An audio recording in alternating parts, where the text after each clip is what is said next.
পলকের মতো। ভারতও বলছে ওরা নাকি বাঁধের গেট খুলে নাই, বাঁধের গেট নাকি আপনি আপনি খুলে গেছে। তাও যদি হয় খুলে যাওয়ার পর কি সাথে সাথে ভারত আমাদেরকে জানাইছে এই ধরনের বন্যায় প্রত্যেকটা ঘন্টা প্রত্যেকটা মুহূর্ত গুরুত্বপূর্ণ, সাথে সাথে জানাতে পারলে অনেক প্রাণ সম্পদ বাঁচানো যাইত। ভারত তো জানানোর প্রয়োজনীয়তা এটুকু অনুভব করেনি। এর আগেও ভারত এই ধরনের আচরণ দেখাইছে বহুবার, আন্তর্জাতিক আইন বা নীতির তোয়াক্কা করে নাই। করবেই বা কেন? আমাদের বাংলাদেশকে তোরা একটা স্বাধীন দেশ হিসেবে মানেই না। সে কারণে গত ১.৫ দশক আমাদের ঘাড়ের উপর বসায় রাখছিল গণখুনি, শিশু হত্যাকারী, গুম, ক্রসফায়ার, আয়নাঘরের স্রষ্টা হাসিনাকে। আমাদের স্বাধীনতা, সার্বভৌমত্ব, আঞ্চলিক অখণ্ডতার উপর ক্রমাগত আঘাত করছে ভারত। এই নির্মম মানব সৃষ্ট বন্যা ভারতেরই হীন জঘন্য নীতির বহিঃপ্রকাশ। তাছাড়া আমরা আমাদের নিজের শক্তিতে ভারতের পোষা কুকুর গণখুনি হাসিনা ফ্যাসিস্ট সিস্টেমকে পরাজিত করে প্রকৃতপক্ষে ইন্ডিয়া আউট করে দিতে পারছি। ভারত তার প্রতিশোধ নিচ্ছে নানাভাবে। এই বন্যা ভারতের প্রতিহিংসা ছাড়া আর কিছু না। ভারতের এই জিঘাংসার দাঁত ভাঙা জবাব অবশ্যই আমরা দিতে পারি, অবশ্যই তার উপায় আমাদের হাতে আছে। কি জবাব দেবো এটা ভারত কল্পনাও করতে পারতেছে না। এই এপিসোডের শেষে সেই আলাপটা করব। কিন্তু এই প্রফেসর ইউনূসের সরকার কি সেই পথে হাঁটতেছে? এই দেখেন প্রফেসর ইউনূসের এক উপদেষ্টা কি কইতেছে। আপনার সাথে যদি আপনার প্রতিবেশী রাষ্ট্রের চুক্তি নাও থাকে, তারপরেও আন্তর্জাতিক আইনের কিছু নীতি আছে, যেমন কারো ক্ষতি করতে পারবেন না, যেমন আপনি সহযোগিতা করবেন। এগুলোকে বলে no harm principle, international cooperation principle. আর ভারতের সাথে আমাদের তো কিছু নদী নিয়ে চুক্তি আছেই। সে প্রেক্ষিতে আমার উত্তর হবে যে হ্যাঁ, উজানের দেশের উপরে যারা উজানের দেশ, তাদের ভাটির দেশকে জানানোর কথা, যখন এরকম অস্বাভাবিক বৃষ্টিপাত হয় বা পানি ছেড়ে দেওয়ার দরকার হয়, আগে একটু জানিয়ে দিতে হয়। তাহলে একটু প্রস্তুতিটা রাখা যায়, অন্তত মানুষজনগুলোকে সরিয়ে নেওয়া যায়। আপনারা দেখেছেন যে গতকাল আমাদের প্রধান উপদেষ্টা মহোদয় ভারতের হাই কমিশনের সাথে মিটিংয়ে বসেছিলেন, সেখানেও এই বিষয়টা উত্থাপিত হয়েছে।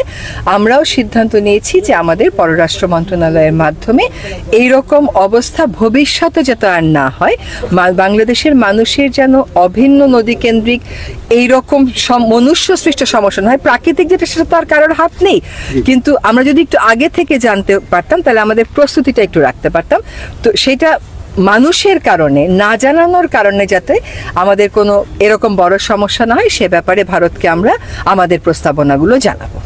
ভারত 50 বছর ধরে পানি নিয়ে প্রতারণা করছে, আন্তর্জাতিক আইনের তোয়াক্কা করে নাই।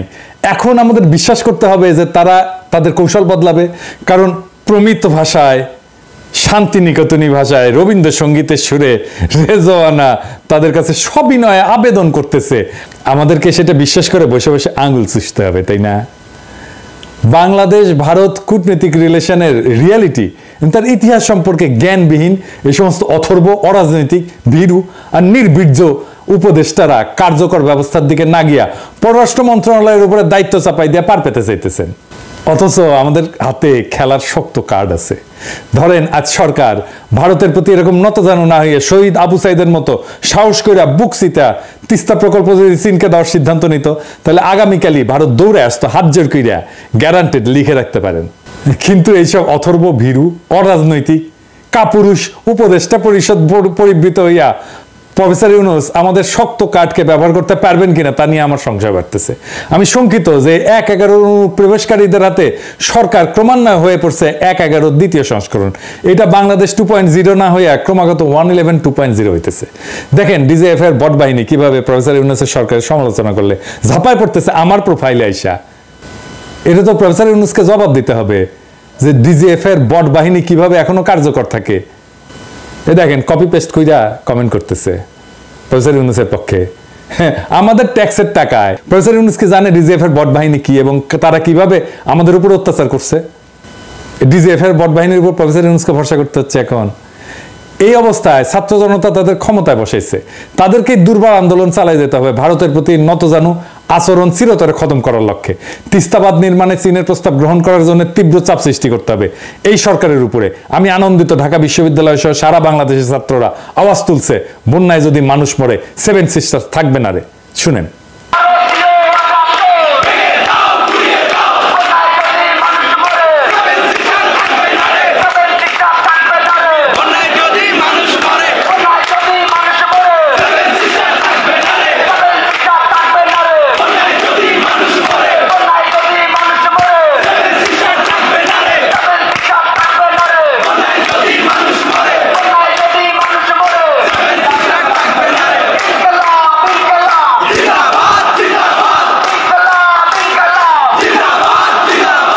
আমরা এই স্লোগানের তাৎপর্য ব্যাখ্যা করব এই এপিসোডের শেষের দিকে।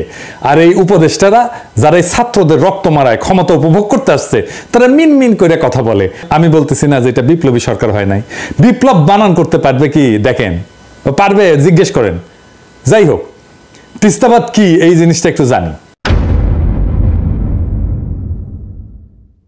এইটা প্রকৃতপক্ষে একটা রিজার্ভার বা জলাধার। এতে বর্ষা মৌসুমে পানি সংগৃহীত হবে এবং সারা বছর ধরে সেই পানি তিস্তা নদীর নিম্নভাগে প্রবাহিত করা হবে আস্তে আস্তে।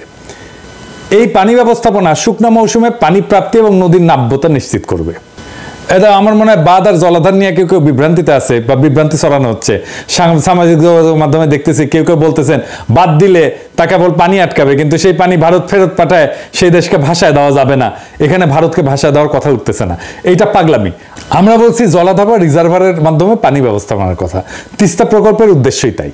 এইরকম একটা প্রকল্প বন্যা রোধে কিভাবে কাজ করে সেটা চীনের বিশাল 3 গর্জেস প্রজেক্ট দিয়ে বোঝা যায়। এই বিষয়ে জার্নাল অফ হাইড্রোলজিতে একটা অনুসন্ধানী নিবন্ধ প্রকাশ করছিল। এই ধরনের বিষয় খুবই অথরিটেটিভ একটা প্রকাশনা। এটার লিঙ্ক কমেন্ট বক্সে দিয়ে দিচ্ছি, আগ্রহীরা যেন পড়তে পারেন।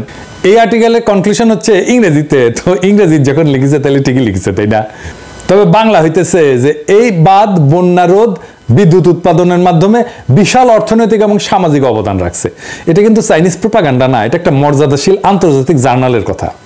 চীন এই 3 গর্জেস প্রজেক্ট করছিল বন্যার প্রকোপ থেকে রক্ষা পেতে, আমরাও তাই চাই। সেই সাথে পানিকে ব্যবহার করে ভারত যাতে আমাদেরকে তার ইচ্ছাধীন রাখতে না পারে, হাসিনা টাইপের ফ্যাসিস্ট সরকারকে আমাদের উপর আবার চাপাই দিতে না পারে এবং আমাদের স্বাধীনতা, সার্বভৌমত্ব এবং আঞ্চলিক অখণ্ডতাকে আঘাত করতে না পারে, আমরা সেটাও চাই। দিল্লি দাসী গণখুনি হাসিনা সংসদের দ্বারা বলছিল যে সে চীনের কাছে এই প্রকল্পের জন্য টাকা চাইছে, কিন্তু এরপরে ভারতের পায়ে প্রকল্প বিসর্জন দিছে। তা সত্ত্বেও প্রকল্পটা করা হবে সেই মর্মে সরকারি সিদ্ধান্ত এখনো বহাল আছে। এই সরকারকে যেটা করতে হবে, প্রফেসর ইউনূসের সরকারকে, তা হইল ভারতের খপ্পর থেকে প্রকল্পটি উদ্ধার করিয়া চীনকে দেওয়ার নীতিগত সিদ্ধান্ত নেওয়া। নীতিগত সিদ্ধান্ত এই কারণে বলতেছি যে চূড়ান্ত সিদ্ধান্ত নেওয়ার আগে এই প্রকল্প পরীক্ষিত এক্সপার্টদের দিয়ে পর্যালোচনা করে নিতে হবে, যাতে করে ডিজাইন, ঋণের পরিমাণ, শর্ত, বাস্তবায়নের সময়সীমা ইত্যাদি আমাদের স্বার্থের অনুকূলে হয় এবং এর এই যে অর্থনৈতিক, সামাজিক, পরিবেশগত যে প্রতিক্রিয়া সেটাকে মিনিমাইজ করা যায়। মোট কথা, এই প্রকল্পের স্বচ্ছতা এবং আমাদের স্বার্থ পূর্ণ নিশ্চিত করেই আমরা চূড়ান্ত সিদ্ধান্ত নেব। এছাড়া আমরা চাই যে প্রকল্প শেষে অন্যান্য চীনা প্রকল্পের মতো চীনা সরকার আমাদের হাতে প্রকল্পের কাজ বুঝাইতে চলে যাবে। এটা কেন কইতেছি, কারণ ভারত বিভিন্নভাবে প্রচারণা চালাইছে যে প্রকল্পের মাধ্যমে চীনারা নাকি চিকেন নেকের কাছে আইসা গাইডা বসবে, এতে নাকি তাদের নিরাপত্তা বিঘ্নিত হবে। আমরা জানি এটা ভারতের একটা ছুতা। চীনারা আমাদের দেশে কোনো প্রকল্প শেষ করে থাকে যায় না, ইন্ডিয়া থাকছে, রামপালে আছে, কয়লা বিদ্যুৎ কেন্দ্রের এমডি পর্যন্ত ইন্ডিয়ান, ওইখানে শত শত ইন্ডিয়ান আছে।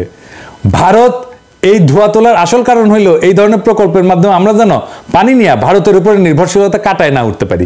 এটা আমাদের দ্বিপাক্ষিক রিলেশনের আমাদের বিরুদ্ধে ভারতের একটা বিশাল লিভারেজ বা অ্যাডভান্টেজ, যেটা তারা ব্যবহার করছে বারে বারে। এই জন্যে ভারত যাতে এই ধরনের সুতা তুলতে না পারে আমরা তা নিশ্চিত করব। তিস্তা প্রকল্প চীনকে দেওয়ার সিদ্ধান্ত নেওয়ার সময় এখনই। এটা কেবল বন্যা রোধ এবং সারা বছর পানি প্রাপ্তির বিষয় না, এটা ভারতের উপরে এতকাল পানির জন্য যে নির্ভরশীলতা সেটাকে খতম করার বিষয়। এই কাজে ব্যর্থতার মানে হইল হাজারো শহীদের প্রাণদান নিষ্ফল হওয়া। আমাদের স্বাধীনতা, সার্বভৌমত্ব, আঞ্চলিক অখণ্ডতার উপরে আধিপত্যবাদী ভারতের আগ্রাসী কালো হাত জিআই রেখে আমরা কোনো অবস্থাতেই তা হতে দেব না। আমি তাই ছাত্র জনতাকে আহ্বান করব, আপনারা তিস্তা প্রকল্প চীনকে যাতে নীতিগতভাবে দেওয়া হয় সেই সিদ্ধান্ত নিতে সরকারের উপর তীব্র চাপ সৃষ্টি করেন। এই সরকারের 1-11 গ্রুপের বাইরেও অনেক উপদেষ্টা আছেন যারা এর সমর্থন করবেন বলে আমি বিশ্বাস করি। তাদের হাত এবং প্রধান উপদেষ্টার হাত শক্তিশালী করেন, যাতে ভারত এবং তাদের দেশীয় এজেন্টদের সমস্ত বাধা অতিক্রম করে তারা এই সাহসী সিদ্ধান্ত নিতে পারেন। পানি কেন আমাদের জন্য জরুরি, নদী কেন আমাদের জন্য জরুরি, আসেন এই আলাপটা করি। বাংলাদেশের এই জমিন তৈরি করছে শিরা উপশিরার মতো বয়ে যাওয়া নদ নদী, তারা জলের সাথে বয়ে আনছে পলিকণা, এবং পলিকণা জমে জমে তৈরি হয়েছে আমাদের পায়ের নিচের মাটি, বদ্বীপ বাংলাদেশ। এই দেশের বিশাল সবুজে যে প্রকৃতি এবং প্রাণের সমারোহ, সেই সমস্ত আয়োজন নিশ্চিত হয় পানির বিপুল প্রবাহে। পানি এবং প্রাণের এক অবিচ্ছেদ্য মানিকজোড়। পুরা দক্ষিণ এশিয়ার প্রতিবেশ এবং প্রাণ ব্যবস্থা টিকে থাকার অলঙ্ঘনীয় শর্ত হচ্ছে পানির এরকম অবাধ প্রবাহ। অথচ বাংলাদেশের বেলায় পানির এই চলাচল